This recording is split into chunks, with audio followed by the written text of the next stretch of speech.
Nos interesaba mucho más ver cómo se utilizaba la pastura en este contexto del sistema criador. Y a su vez también, en los últimos años, el problema tomó otro cuerpo. En la medida que la ganadería exportadora se consolida, ¿no? Ya no solo es necesario más terneros, sino que es muy importante lo que dice ahí desde nuestro punto de vista. El problema a resolver hoy es que en los sistemas pastoriles de cría vacuno a ganadero, mejorar simultáneamente la captación y el uso de la energía solar. Quiere decir, como creo que recién planteaba José, que apropiarse de mucho más, de más proporción de la energía en producto animal. En producto animal, como sabemos, de una altísima calidad asociada a esos ambientes. Quiere decir que no es solo modificar el balance energético de las vacas, sino que es necesario mejorar la producción de pasto, mejorar la utilización de pasto y mejorar la conversión de pasto en producto animal.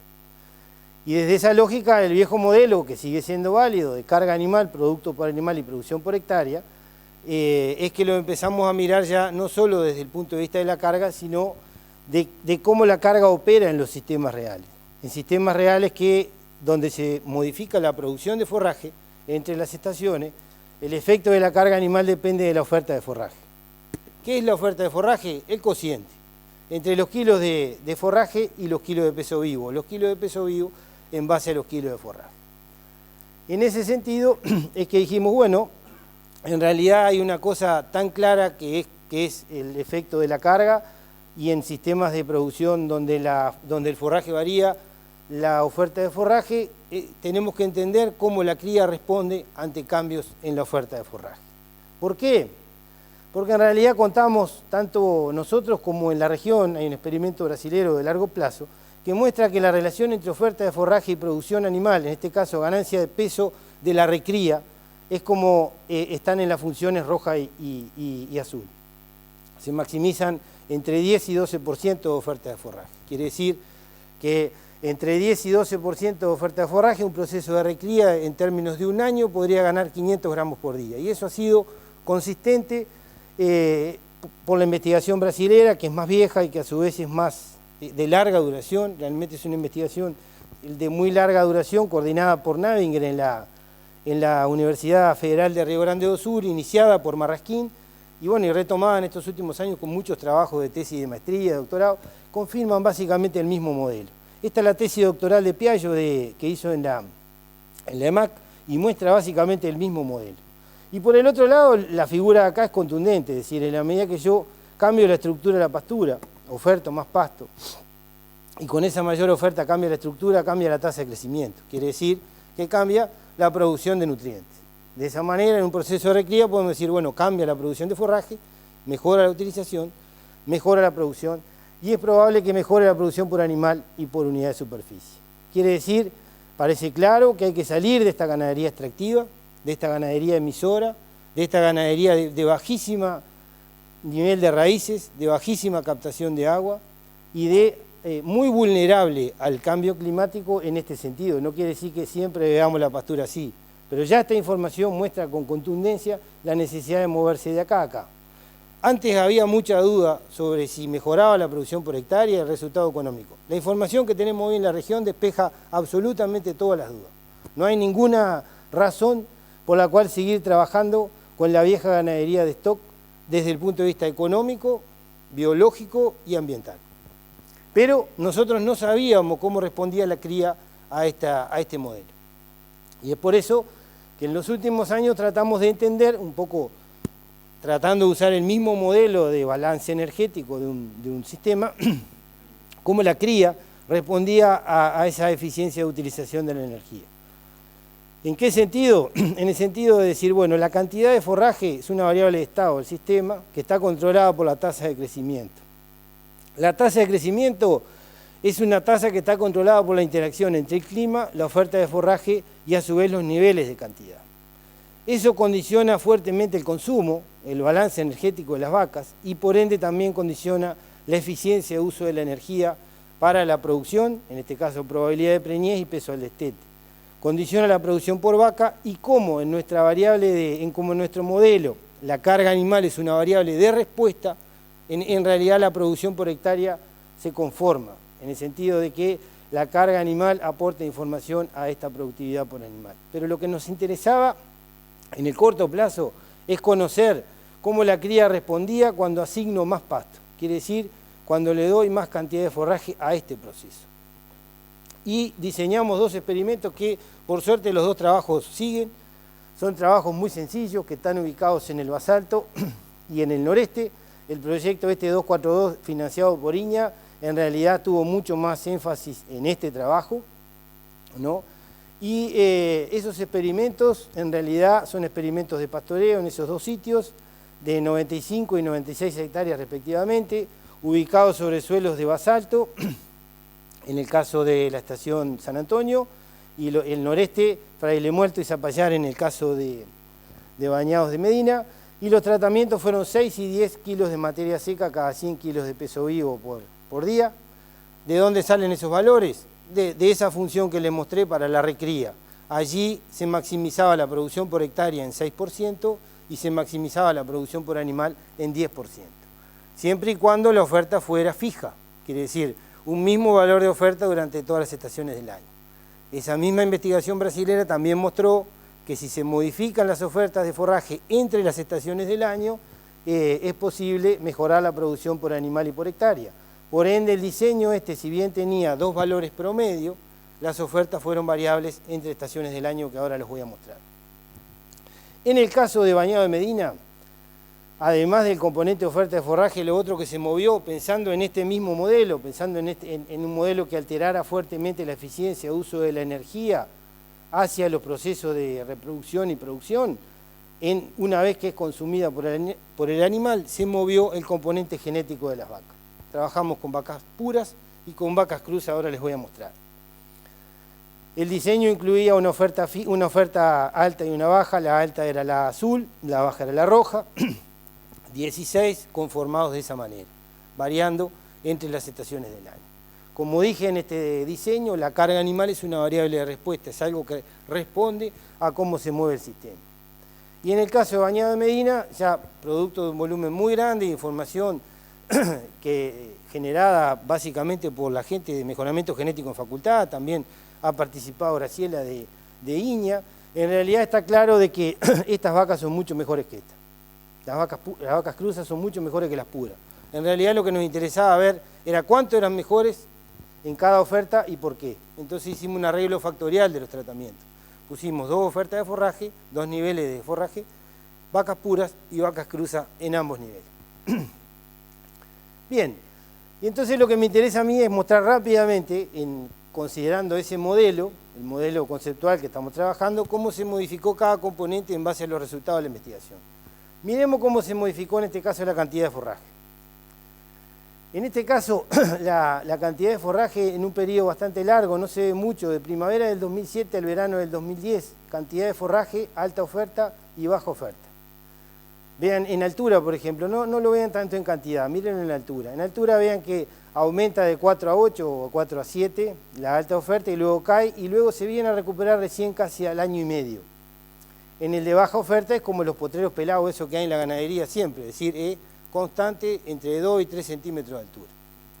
Uno puede decir, bueno, perfecto, con este modelo de cambio de altura, en realidad estábamos lejísimos del modelo anterior que nosotros propusimos de cambio de altura y condición corporal. Sí, se está muy lejos.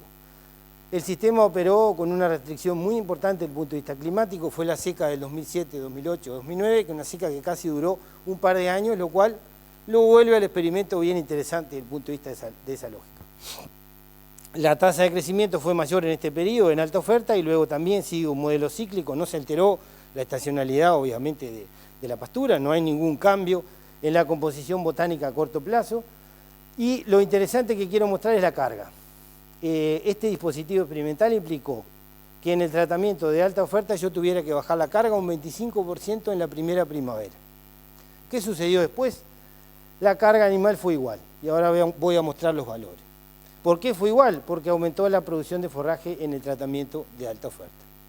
Quiere decir que en realidad podemos decir, bueno, este experimento fue una especie de administrador, un buen administrador de la miseria, que se dio ¿cuándo? En un periodo de sequía muy prolongado. Veamos qué pasa si administramos la miseria de esta manera. Esta es la producción de forraje para Fraile Muerto y Zapallar. En 10% mejoró la producción de forraje. y eso es lo que explica que en ambos casos la carga promedio en kilos de peso vivo por hectárea no se hubiera modificado durante un año. Por una razón muy sencilla, aumentó la altura de la pastura, aumentó la tasa de crecimiento en el corto plazo y eso explicó que la reducción momentánea que hubo que hacer en primavera fuera más que compensada en el resto de la estación. ¿Qué pasó con la condición corporal? Pasando a la otra parte del modelo, la relación entre masa y condición corporal. Bueno, lo que vemos es que las vacas de alta siempre tuvieron mejor condición corporal que las vacas de baja y las vacas cruzas tuvieron mejor condición corporal que las vacas puras. Esto es bastante obvio en este caso y es muy interesante lo que sucedió acá. Quiere decir que estas vacas, con el mismo ambiente, fueron más eficientes en la utilización de la energía para ganancia de condición corporal. ¿Qué pasó con el peso del ternero? Bueno, también hay una escalera acá, hay una interacción en este caso entre el grupo genético y la oferta de forraje. Estos son los kilos de ternero destetado de la vaca pura, de la vaca cruza.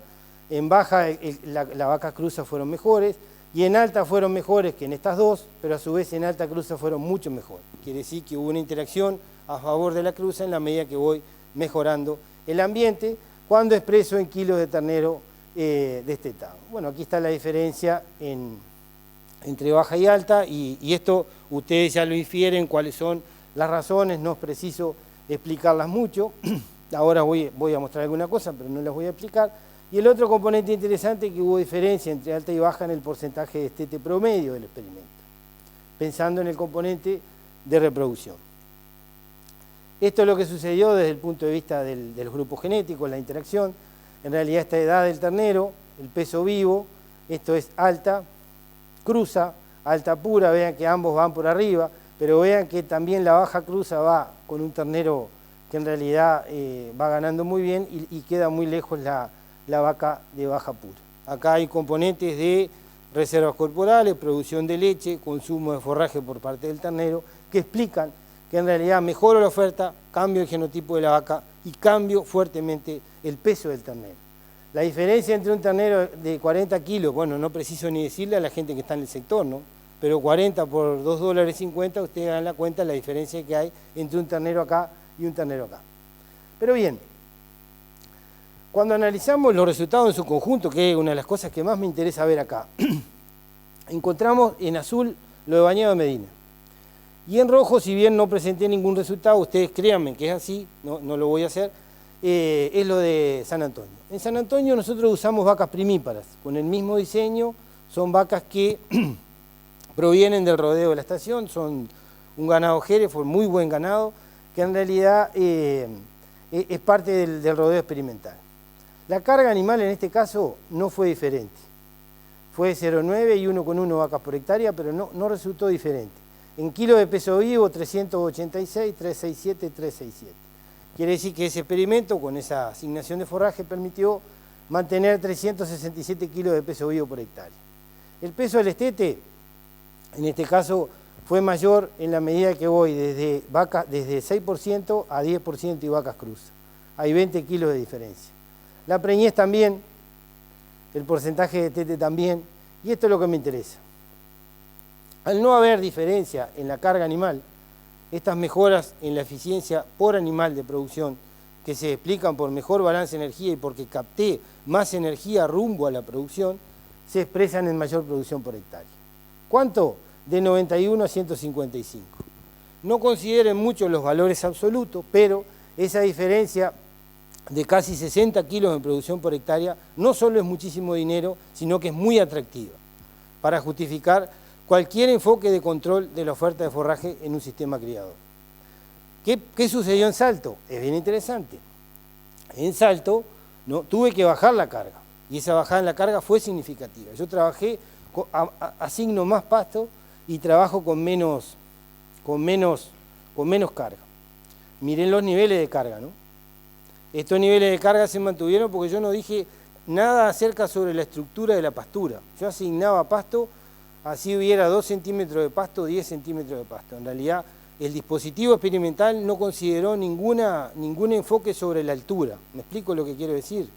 No hay un enfoque de decir, porque este enfoque también yo puedo decir, asigno 6 o 10 cuando la pastura tiene más de 5 centímetros. No, en este caso no. Si la pastura tenía 2, las vacas iban ahí adentro porque el pastoreo era continuo. Eso es lo que explica que los niveles de carga sean muy altos. Pero los niveles de producción también son muy interesantes. Peso al destete 188 contra 203. La eficiencia reproductiva hay un casi 30% de probabilidad de preñez más en este caso que en este. Todas estas vacas tuvieron flashing y destete temporario, eso lo tengo que aclarar porque son primíparas. Y el destete 44 contra 77 y también de 85 a 148. Quiere decir que aquí se despeja una de las interrogantes centrales que tenían estos experimentos. Asigno más pasto a la cría, mejoro el balance de energía, mejoro la producción por animal y en los dos casos, igualando la carga o con reducciones de carga, mejoro la producción por hectárea. Y eso es contundente. Eso ha sido una respuesta que en todos los años que estos experimentos han seguido, con cría, ¿no? Un proceso que en realidad no es es muy distinto a la recría y a la invernada, con cría se mejora en forma simultánea la producción por hectárea y la producción por animal por las razones que ustedes están observando ahí. Ahora bien, ustedes me pueden decir, bueno, los cambios que vos mostraste desde el punto de vista de la altura de la pastura son muy bajos. Y si ustedes vieran los basaltos, son más bajos todavía. Y si vieran el basalto, como ustedes saben, viene el verano, se pela y queda a cero. ¿Por qué los cambios de tan poca magnitud en la cantidad y el crecimiento de pasto provocan impactos tan importantes en la producción por animal de la cría vacuna? Bueno, una razón obvia es porque mejora el balance energético de la vaca. Y una razón obvia es porque hay transacciones energéticas brutalmente importantes en todo ese ciclo que este modelo las movió. ¿Qué movió? Bueno, desde nuestro punto de vista aquí se juega el partido, ¿no? Lo primero que movió fue esto. Cuando el animal come en pasturas muy bajas, gasta enormes cantidades de energía y metabólicamente le es muy costoso, ¿sí? ¿Por qué? Porque demora una cantidad de tiempo en el día enorme para pastorear y a su vez busca y busca y busca. Ahora voy a mostrar una foto, un diagrama de lo que busca la vaca. Y eso es terriblemente costoso. Un pequeño movimiento a la altura, en un sentido que incluso el ojo humano no lo detecta, ¿no? Genera un cambio brutal desde el punto de vista del comportamiento, del metabolismo y de las transacciones de energía. Esa es la primera respuesta contundente. Quiere decir que el Uruguay entero tiene un margen brutal para decir, bueno, tengo un potrero que en vez de 2 centímetros está en 4 centímetros, sabés que en 4 centímetros el panorama es el día y la noche. Y eso es un punto central a entenderlo. Si no, todos los gatos son pardos. Si en realidad no empezamos a distinguir eso, es lo mismo que hemos discutido muchas veces con Graciela. Una vaca 3 no es lo mismo que 3,5 y una vaca 3,5 no es lo mismo que 4. Pero tampoco una vaca 3,75 es lo mismo que 3,5. Entonces, digo, en la medida que nosotros estamos trabajando con sistemas biológicos que son terriblemente complejos, y el animal, por ejemplo, da 35.000 bocados por minuto, pero en cada bocado toma una decisión. Y esa decisión depende de la estructura de la pastura, depende del estado metabólico y depende de lo que se llama fitness o adecuación biológica, es decir, qué información le está dando el reloj biológico para decir, me reproduzco o no me reproduzco o sobrevivo. Permanentemente el animal está testando eso. Entonces, nosotros tenemos que entender que en la medida que tenemos sistemas que no controlan la cantidad de pasto, estamos muy acostumbrados a ver una diferencia que entre 2 centímetros y 15 centímetros, sí, los dos sistemas, claro que son distintos, pero también entre 2 y 4 son distintos, entre 4 y 6 son distintos y probablemente entre 6 y 8 sean distintos, y entre 2 y 8, si no lo medimos, es muy difícil de entenderlo. La otra cosa que hicimos también en este trabajo, que es un trabajo de tesis de maestría de Escarlato, tratamos de entender cómo el animal utilizaba el espacio. Y el animal utiliza el espacio de una manera bien interesante. Toma decisiones a diferentes escalas, preferencias por zonas, por parches y por estaciones, donde hay allí enormes transacciones de energía, porque fíjense en cuál es el patrón de pastoreo diario de un animal, pastoreo, rumia, descanso, esos son horas. Estos son la sesión de la mañana, la rumia, sesión de la mañana. Fíjense en lo que es la sesión de la tarde. Es casi 8 horas de pastoreo continuo. Eso es central entenderlo, cómo se hace, dónde se hace y lo que significa para la vaca. Fíjense, por ejemplo, que con niveles de altura muy baja, esto es altura de forraje, esto es rumia y esto es pastoreo. En un cambio que va desde 2 centímetros a 6 centímetros hay casi unos 150 minutos de reducción en el tiempo de pastoreo. Eso es brutal desde el punto de vista de la energía. Esto es una vaca que lo único que tiene son señales para sobrevivir nada más y esto es una vaca que metabólicamente tiene señales para no solo sobrevivir, reproducirse, tener un buen ternero y pensar en tener muy buenos niveles de desempeño. Y fíjense que en realidad entre 2 y 5 centímetros no hay grandes cambios, pero sí hay enormes cambios desde el punto de vista del comportamiento animal.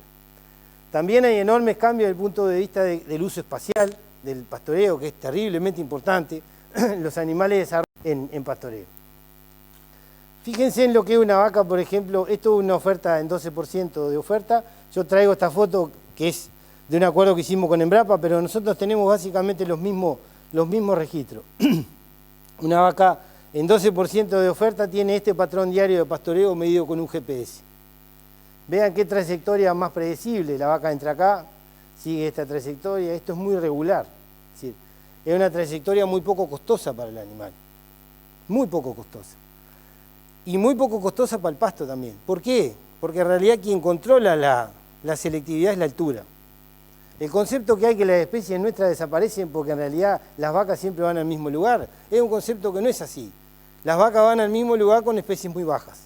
Si las especies nuestras estuvieran con buena altura, evidentemente, aunque estuvieran con más probabilidad de ser defoliadas, no habría problema desde el punto de vista de la sobrevivencia de las mismas. Y cuando el animal come en 4%, que la estructura de la pastura, fíjense en acá hay un encendedor, miren el patrón. ¿Se dan cuenta? Esto es terriblemente costoso, de una altísima confusión, la misma confusión que uno se agarraría si tiene que repetirlo, se agarra la vaca, porque la vaca está permanentemente testando si hay, si no hay, si cambió, si no cambió, se le borra la memoria. En realidad es terriblemente costoso, genera una estructura que tiene un dibujo parecido a los fractales, es decir, esto ha sido estudiado por un colega que es uruguayo, que trabaja en Estados Unidos, que es LACA, pero en realidad es terriblemente costoso esto en términos de decisiones para la vaca, desde el punto de vista de la ingestión, desde el punto de vista de la digestión, de las señales y a su vez metabólico. Quiere decir que en realidad estoy dando un argumento más de por qué pequeños cambios en esta estructura de la pastura generan enormes cambios en las señales para la vaca. Ahora bien, la otra cosa que mostró este proyecto es que esta figura que parece tan sencilla, donde vemos comer la vaca y vemos el pasto y vemos las especies, no es tan sencilla desde el punto de vista del balance en la energía. La variabilidad climática determina la producción de forraje determina la estructura de la pastura determina el consumo y determina, como vimos, el gasto, y esos son señales que ocurren a muy diferentes escalas de tiempo. Esto, por ejemplo, puede ser otoño, pero esto puede ser invierno o primavera. Y en realidad también la otra cosa que hemos visto que el animal traslada la información no solo en condición corporal, en balance de energía, sino en relaciones metabólicas que hacen este proceso aún muchísimo más complejo. Quiere decir que otra cosa que mostró este proyecto, y yo no lo voy a hacer en detalle porque es parte de otro proyecto que se hizo, que coordina Mariana Carriquiri en Facultad de Agronomía, hemos tratado de entender qué pasa con la vaca por dentro. Es decir, cuando la vaca está en este ambiente y está sometida a esta variabilidad climática, a este consumo de energía, con esta situación de partición, ¿qué pasa desde el punto de vista de las señales internas? ¿Hacia dónde se mueve la energía desde el punto de vista de la vinculación que hay entre el cerebro, el rumen, bueno, en este caso los ovarios y las señales metabólicas? Algunos de los cambios que se han visto, que la mayor oferta se reflejó en mayor condición, y también mayores niveles circulantes de hormonas que son muy importantes en el metabolismo de la energía. En ese caso, la IGF-1 y la insulina. Eso se reflejó en mejor estatus nutricional y se reflejó en mayor producción de leche y mejor desempeño reproductivo. Y también los mecanismos de adaptación y la partición de los nutrientes, que es muy importante en estos sistemas que están sometidos a una altísima variabilidad, juegan un papel muy importante cuando se vincula el hígado y todo lo que hace el funcionamiento metabólico en cuanto al uso de la energía.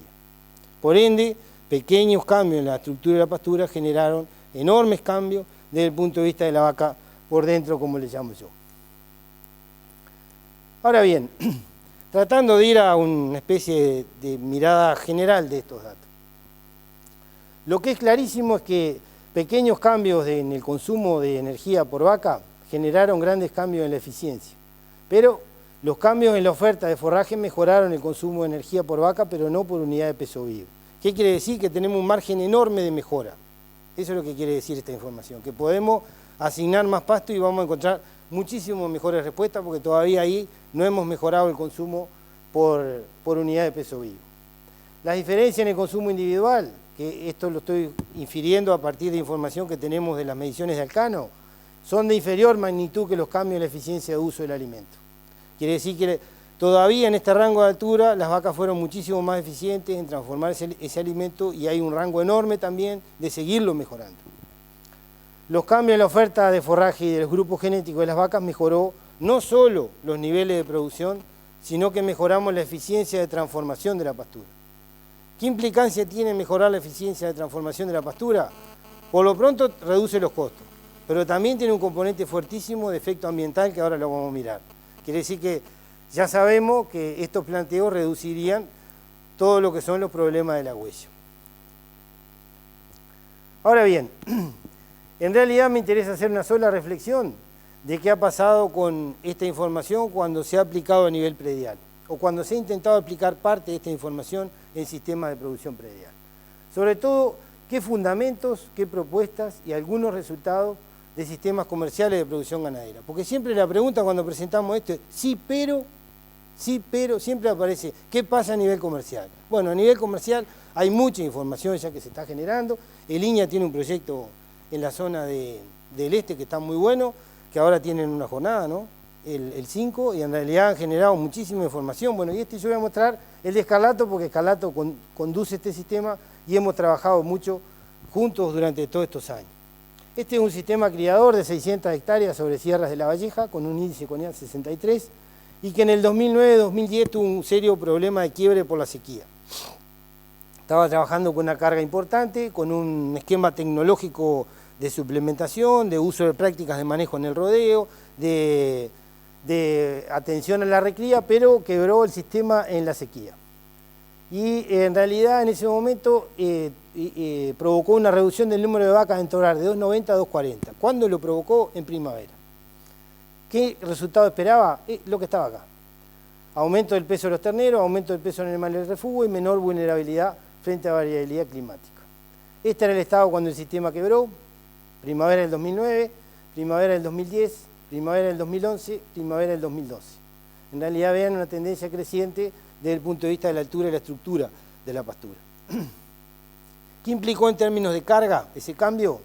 Ese cambio en términos de carga, el sistema estaba por aquí y pasó a operar, probablemente 0,95, pasó a operar con 0,9 y redujo un poquito a 0,87, pero en realidad fluctuó en estos valores. ¿Qué impacto tuvo? Estos niveles de producción que están acá. ¿Qué pasó con el resultado económico? Acá tenemos el producto bruto, una serie muy larga de tiempo, ¿no? Acá tenemos los costos se van aumentando y el ingreso neto también se incrementa. Si ustedes ven el ejercicio 2013 es mayor que el 2011-2012 y mayor que el 2010-2011.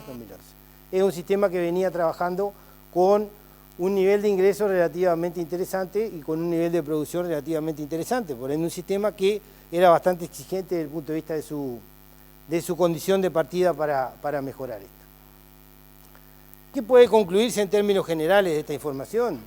Que un cambio en la altura de la pastura y oferta de forraje, si en este caso son sinónimos, pero no es lo mismo, es decir, uno puede no cambiar la altura y cambiar la oferta, y cambiar la oferta y cambiar la altura, que sería lo deseable, que es un poco lo que no quedó plasmado en estos experimentos. En estos experimentos cambiamos la oferta, pero por condiciones climáticas o por restricciones en el protocolo, nosotros no cambiamos la altura. Tenemos experimentos en facultad que han cambiado la altura y realmente el impacto es muy parecido al que decía recién José. Aumenta la productividad, aumenta la utilización y aumenta la producción por hectárea de una manera muy importante. Pero ese cambio en la altura y en la oferta, desde nuestro punto de vista, permitiría duplicar la producción de carne por hectárea de los sistemas de cría del Uruguay, partiendo de la base de que el 6% era el testigo, capaz que los sistemas no están en 6%, pero con niveles de 80 o 90 kilos de carne, en realidad pasamos a niveles de 140 a 160 kilos de carne por hectárea. Esto se basaría en cambios en los indicadores de la cría, como el porcentaje, peso del destete y los kilos de peso vivo por animal. En algunos casos incrementaría la producción de forraje, como lo mostré para la estación Rosengur. Para la estación de Salton no fue así. Y en el otro caso, en todos los casos, mejoraría la capacidad de carga de los sistemas ganaderos.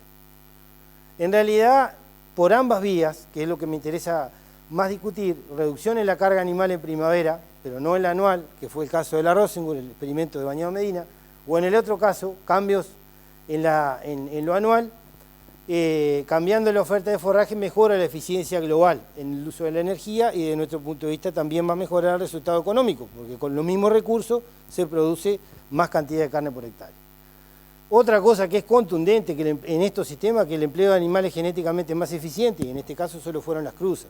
También podríamos abrir toda una discusión de qué pasa dentro de las mismas razas, cómo quedarse con las vacas más eficientes, permiten plantearse incremento en la producción animal sin modificar los costos.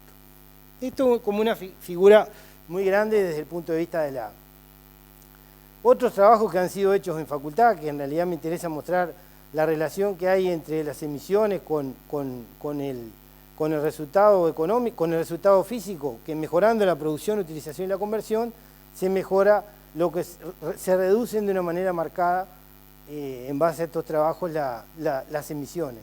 Y desde ese punto de vista también es un poco lo que mostrábamos anteriormente, un sistema que produzca más por animal y por unidad de superficie va a tener un impacto no solo económico directo, sino un impacto muy importante en la huella. Dichos sistemas son más balanceados, lo que dijimos, y bueno, y en realidad una cosa sobre la que quiero terminar es esto. Siempre se dice, bueno, esto es muy lindo, ¿cuál es el protocolo? Protocolo puede haber muchos, ¿no? Yo voy a hacer un ensayo de un protocolo que en realidad creemos que hay que ponerlo arriba de la mesa y hay que empezar a trabajarlo como una forma de aproximarse a la toma de decisiones con estas herramientas a largo plazo. Y que se basa mucho en el trabajo que hicimos con ustedes para el FPTA, con la gente del plan en recorridas de campo, con Marcelo, digo, integra muchas cosas. Pero nosotros creemos que el camino debe integrar en el corto plazo el presupuesto forrajero mejorado, debe ser como la base de la mirada esta. Hay que discutir la utilización. La utilización no es fija, hay que discutirla, pero el presupuesto forrajero mejorado es como la base sobre la cual el médico ese que decía recién José empieza a mirar el problema. Ahora, si nos metemos en el área de utilización, nosotros tenemos que determinar la cantidad de forraje en las zonas representativas o, como han mostrado los trabajos de Alicia, en las comunidades. Es decir, eso es bastante claro, ¿no? Es decir, nosotros tenemos que mirar los predios a través de esas zonas que son zonas indicadoras, que serán las comunidades, y allí empezar a decir, bueno, acá hay tanto pasto, ¿no? ¿Cómo? Bueno, eso en realidad puede tomar parte del protocolo que hemos hecho con Ítalo Malaquín en el plan, el que hace Marcelo en el IPA, y la información que Altesor, Lezama y la Facultad de Ciencias generaron debe ser integrada en ese protocolo. Nosotros en la actualidad, cuando Carmo, estamos trabajando en el número de muestras, tratando de conocer la distribución de la variable cantidad de pasto, para ver qué número de muestras y cómo debemos aproximarnos desde el punto de vista espacial para trabajar en sistemas reales, es decir, qué variabilidad tiene, qué coeficiente de variación, qué distribución tiene la variable, y eso también nos va a permitir aproximar el número de muestras. Debemos conocer el peso vivo de una muestra de la categoría y debemos de plantear el seguimiento y el ajuste de la oferta predial, que desde nuestro punto de vista el LAR es una excelente herramienta para cuantificar los tres componentes centrales de esta cuenta: la oferta, el crecimiento y el consumo. Ya en el 2011 yo le había dicho a José que el LAR desde nuestro punto de vista era una excelente herramienta para ubicar prácticas de manejo en el rodeo y para identificar y manejar la heterogeneidad espacial a nivel de zona, de predio y de potrero. Desde nuestro punto de vista sigue siendo una excelente herramienta. Por ejemplo, el protocolo ese que hacíamos con Malaquín y con Pereira ubicaba puntos que eran como puntos neurálgicos del sistema y allí medía la altura. En base a la altura decía, bueno, el punto 1 tiene 10 centímetros, representa el 50% del predio, tiene una cantidad de tanto y por ende podemos esperar que contribuya tanto al predio. El punto 2 lo mismo y el punto 3 lo mismo. Y nosotros calculábamos la oferta de forraje en un momento dado, cualquiera fuera. Esa oferta de forraje nos permitiría hacer ese diagnóstico inicial. ¿Dónde estamos parados? Estamos parados de un lado de la curva, del otro lado. ¿Qué podemos esperar de ese sistema? ¿Qué podemos esperar de un sistema cuyo 100% del sistema está acá? Podemos esperar muy poco en términos de consumo y de crecimiento. ¿Qué podemos esperar acá? Una cosa completamente distinta. Ese diálogo permanente con esos sitios en un protocolo tiene que estar. ¿Cómo se seguirían estos sitios?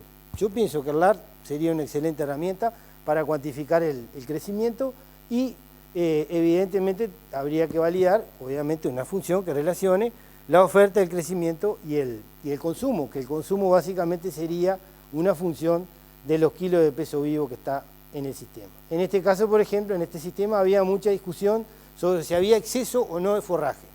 Se salía de un otoño excelente y se entraba en un invierno. Se cuantificó esto a nivel predial, los distintos potreros, qué altura tenían, la cantidad. Incluso Marcelo hacía determinaciones de verde, porque interesaba mostrar eso en una jornada de difusión, la cantidad y el área del predio.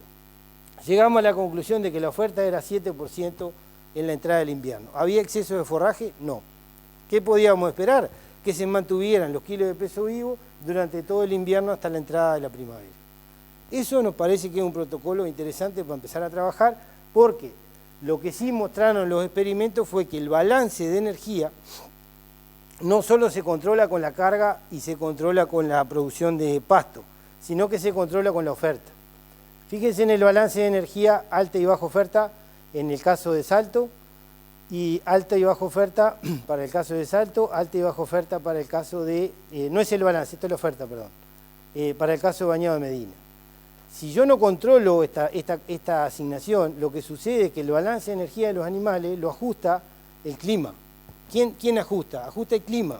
Entonces yo en realidad tengo que buscar una forma de que el clima no me ajuste el balance energético. ¿Cómo nosotros nos posicionamos? Controlando este indicador. Kilo de materia seca cada kilo de peso vivo. ¿En base a qué protocolo?